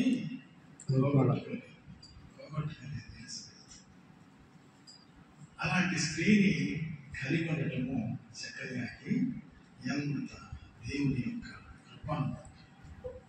రక్షణ పొందినటువంటి స్త్రీలు ఉంటే పాస్టర్లకి ఎంత సంతోషపడుతుంది. సగం వారు వాళ్ళే పాస్తారు కదా. అందరూ కూడా ఆదరించడం, వాళ్ళు భోజనం పెట్టడం, రెడ్డి పెంచడం, ప్రార్థన చేయడం, సేవ చేసుకోవడం, పిల్లలు చూసుకోవడం, చేరే పనులన్నీ కూడా వాళ్ళు చేస్తారు. నీ కోసము ప్రార్థన చేస్తారు. బ్రహ్మాది దాసుడు సేవ చేయలేడు, రాత్రులు క్షేమ చేయలేడు, తిరిగి శిక్షణ తెలుసుకుంటా ఆయన వాక్యం చెప్పేటప్పుడు నువ్వు ఆయన బలపరిచి వాక్యం చెప్పేటట్టు చేయగలవు. ప్రార్థన చేసేది ఎవరో నీ భార్య నీ కోసం ప్రార్థన చేస్తారు. అందుకని రక్షణ పొందినటువంటి స్త్రీలు ఉండటము కుటుంబంలో, సేవకుల కుటుంబంలో చాలా అవసరం. 30 రక్షణ లేదనుకోండి, దేవుడికి పిలుచుకొని సేవ చేస్తున్నాం. భార్య రక్షణ కొరకు ఉపవాసం ఉంది, ప్రార్థన చేయాలి. ప్రభు వాళ్ళని దర్శిస్తారు, రక్షణకి తీసుకొస్తారు. అలాగే స్త్రీలు రక్షణ లేనటువంటి భర్తలు ఉన్నప్పుడు వాళ్ళ కొరకు ప్రార్థన చేయాలి. అప్పుడు భర్తను కూడా ప్రభు రక్షించి ఈ సేవలో వాడబడేటట్టుగా చేస్తాడు. నేను చెప్పేది ఏంటంటే there will be a tenure of ministry. దేవుని యొక్క సేవ చేసేటప్పుడు ఒక టెన్యూర్, ఒక సమయం అనేటువంటి దేవుడు ఏర్పాటు చేస్తాడు. ఎన్ని సంవత్సరములు అనేటువంటి దేవుడి యొక్క చిత్తాలో ఉంటాయి. ఆయన ఇండెక్స్ లో ఉంటుంది అన్నమాట. ఆయన ఇండెక్స్ లో ఉంటుంది, చిత్తాలో ఉంటుంది. నువ్వు ఎన్ని సంవత్సరాలు సేవ చేయాలి అనేటువంటిది. ఆ ఎన్ని సంవత్సరాలు సేవ చేసేటువంటి దానికి బట్టి నీవు సేవ చేసేటప్పుడు నీ భార్యను ఎలా వాడుకోవాలి, నిన్ను ఎలా వాడుకోవాలి, కుటుంబాన్ని ఎలా వాడుకోవాలి అనేటువంటి దానికి అంతా కూడా దేవుడు దానిని టైం టేబుల్ పెట్టి నడిపిస్తూనే ఉంటాడు. కాబట్టి నిరాశ పడుకోవాలి. డబ్బులు లేవని, మనకి ఎవరు చందరలేదు లేదేంటి అనేటువంటిది ఎప్పుడు కూడా మీరు నిరాశ పడుకుంటారు. నేను ఎలాగో కొన్నిసార్లు డబ్బులు వస్తాయి అనేటువంటిది నేను ఆలోచన చేసినప్పుడు దేవుని యొక్క ఆత్మ అన్నింటి కోసం వరీగా money, it is my money, మరి it's necessary I will give it to you. Why worry? డబ్బులు నాయా, ఇది సంపాదన నాయే, నాయి నేను ఇస్తాను, నీకు చెప్పు. నాదే కాదు, బిడ్డలకు లేవు, వాడికి ఉద్యోగాలు లేవు, ఉద్యోగాలు రావట్లేదు, మరి ఎట్లా పిల్లలు ఎంత చదివిస్తారు, ఏంటి ప్రార్థన? నువ్వు ప్రార్థన అంతే, వాళ్ళందరికీ నేను చూసుకుంటాను. ఏమంటే ఈ పిల్లలందరినీ కూడా మీరు అధికారులుగా చేస్తాను. 2022లో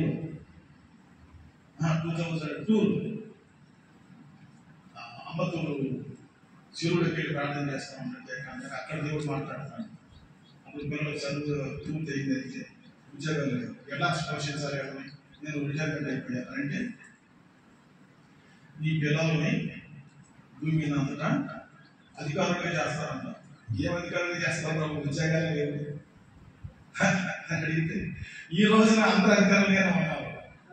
ఒకటి ఢిల్లీలో ఉంటాడు, ఒకటి చెన్నైలో ఉంటాడు, హైదరాబాద్లో ఉంటాడు, ఒక అమ్మాయి ఫారిన్లో ఉంటుంది. ఏంటి ఇదంతా? నాకు ఇదంతా ఎంత అద్భుతంగా ఉంటుందంటే దేవుడు చేసేటువంటి అద్భుత కార్యాలు. కానీ నేను ఏది కూడా అధికంగా నాకు కావాలి, నాకు కోట్లు సూట్లు, తర్వాత నాకు కార్లు అన్నీ కావాలి, నాకు ఉంగరాలు, తర్వాత గోల్డ్ అంతా కావాలి అని ఎవరు ఉంటారు అసలు అవసరమే లేదు. చాపేసిన మాట నుంచి ప్రార్థన చేస్తే దేవుడు చేసే అద్భుతాలు ఎన్నో నేను అనుభవిస్తున్నప్పుడు ఎన్ని దేనికి సంబంధించినటువంటివి అని నేను చాలా వరకు ప్రభు మీదనే ఆధారపడుతున్నాను అనమాట. పిల్లరా, మీరు దేవుని చేత ఏర్పరచబడి, నిర్ణయించబడి, అంటే సెలక్షన్ చేసుకోబడి ఏర్పరచబడినటువంటి దైవజనులు కాబట్టి దేవుడు మీకు ఇచ్చినటువంటి కర్తవ్యాలను నమ్మకంగా చేయాలి అనేటువంటిది నా ఉద్దేశం, నా ప్రార్థన. కాబట్టి ప్రార్థన చేసుకుందాం. ప్రార్థన చేసిన తర్వాత